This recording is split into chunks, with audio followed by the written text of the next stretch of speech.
Good morning once again. Thanks so much for staying with us here on the AM Report. The South African Revenue Service has apologized to its staff who have been affected by state capture.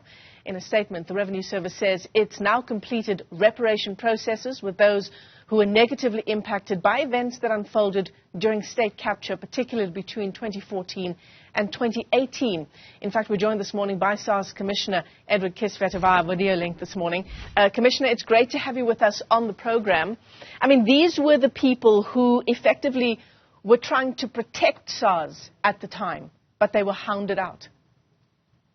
Yeah, what had happened at the time, Michelle, was those who were considered not to be so compliant with the intention of the leadership at the time, because they would stand in the way of the intention to weaken SARS, they were specifically targeted and caught up in this narrative.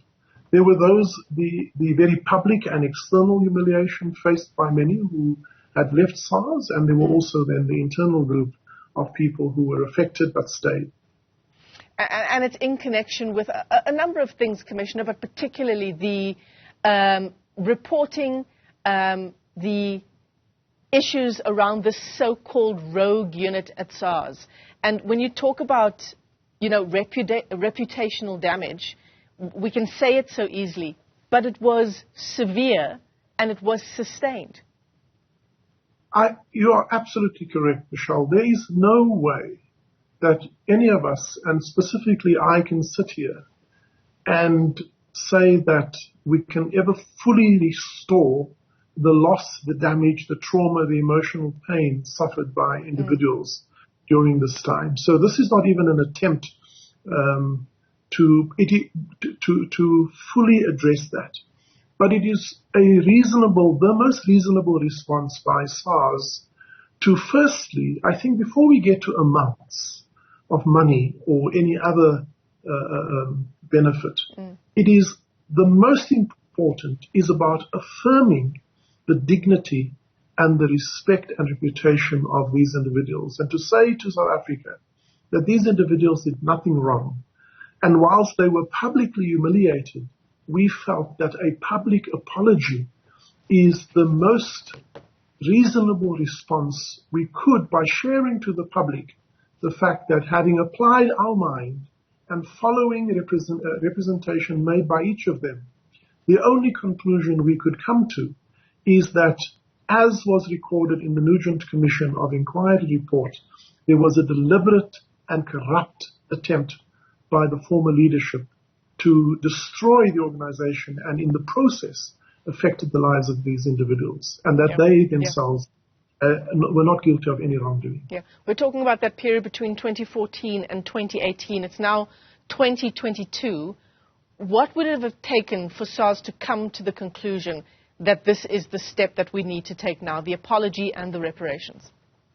So remember, there was about 27 recommendations. Each of these had various degrees of complexity. They are always, all of these responses are always riddled with risk. As the Commissioner of SARS, I have to balance the fiduciary accountability that I have as the Chief Executive of the organization. I have to balance that with the public interest, which is my broader mandate. And thirdly, balance that with the impact on the lives of individuals. And so the process has to be thorough.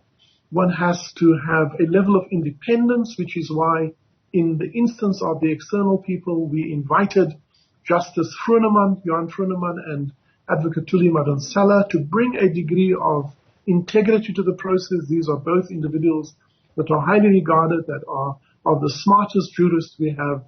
And they then took representation from every one of these individuals, and every matter was individually considered. There was no general approach because every person was affected differently. And so this takes time, and it has to be considered in the balance that I referred to. And when finally the recommendations were made to me earlier this year, we could then meet with every one of the individuals, engage them in the findings, and only when both parties were satisfied that this was the way to go, we could bring each of these matters to closure with the individual in the form of an individualized response that would have included a private apology to that individual and their family, where there was a case for a loss of employment compensation, loss of income compensation. We made some response to that. There were damages claims. There were also the damages claims were differentiated depending on the degree of involvement and public exposure. Then there was legal costs that was covered.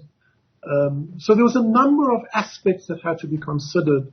And now we also still have to fight with the insurers and with other third parties to see how we can recover some of what SARS had footed. Right.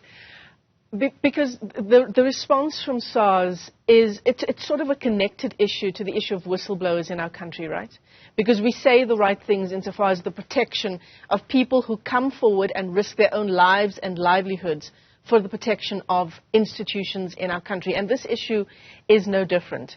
So how does one go about determining the amount there? Because as you say, there are a number of line items in that issue of reparations. There's the loss of employment, income, there's damages, there's legal costs as well. Can you give us a sense of what kind of amounts were involved there? Because you say it's individualized, Commissioner. So we are guided firstly by the recommendations that that was made by Advocate Thuli Madonsela, who chaired the process, and Justice Fruneman. We did not give them any instruction, we did not give them any brief, other than to say that they had to take representation and apply their minds to consider what form of representation, what form of compensation and reparation we would have to consider. So in the case of the damages, which was compensation for emotional trauma and reputation and other softer impact, they categorized into 4 levels and assigned a value to each of these levels, and also said the following individuals would be category 1, category 2, category 3, and category 4. Then in terms of the loss of income, we followed a benchmark that is set by the labor courts, which generally limits loss of income to 2 years, and again apply to each individual, firstly, whether they suffered loss of income, secondly, what they had already received in other forms of compensation, because some of them had a settlement with the organization at the time, and then thirdly, whether there was an amount additional compensation that was due. So highly individualized. And then also in terms of legal costs, where people submitted their actual invoices that they had incurred legal costs, and in certain instances where they had gone for emotional trauma counseling. So very well documented and a process that was followed. So it was just not a willy-nilly think of a number and then get the individual to, because we also had to explain to the individuals affected how we had arrived at a particular outcome. And we know that ultimately we will disclose this process as we would after it is all concluded in the public domain. Even though we have a non-disclosure agreement with every one of the individuals for their particular settlement, we will in aggregate disclose this in our accounts in the next year that we will account. Some of it is still sensitive because, as I said, we are still arm wrestling with third parties and insurers in process of discussion with them to recover some of the amounts. So some of it is still, has to be, we have to be sensitive to that. And then even though every individual has signed a confidentiality agreement, we know that these things have a way of ultimately coming into the public domain. And we know that when that does, we would have to be able to, in good conscience, respond to why we had arrived at a certain decision. Certainly. I mean, there are executives who perhaps to our viewers would be quite well known, just given what we're discussing this morning, Commissioner. It's Johan van Lochtenberg, Ivan Pillay, Adrian Lakay, Peter Richer. Those are the more well-known people. But were there other people who were also considered as affected by what unfolded at SARS during this particular period? Yes, so unfortunately, human beings be what they are. Everyone says, here's an opportunity, let me also submit my name. And that was the other reason we identified the criteria for an individual to be considered as part of our mandate to the committee. But we did not ourselves exclude anyone who we could demonstrate, even though they weren't, as you say, as public as were the case with the four names you've mentioned. There were others less well known who were still considered. And so the objective criteria then decided who would come into the list of people. And then there were others who we only gave an apology to, but no form of compensation. And as I said, each individual case had to be treated on its merit. SARS Commissioner Edward Kieswetter, let me thank you for your time this morning. It's a story that would have been in the headlines and that perhaps you'd have been more familiar with a few years ago, but the South African Revenue Service now apologizing to staff members affected by the years of state capture.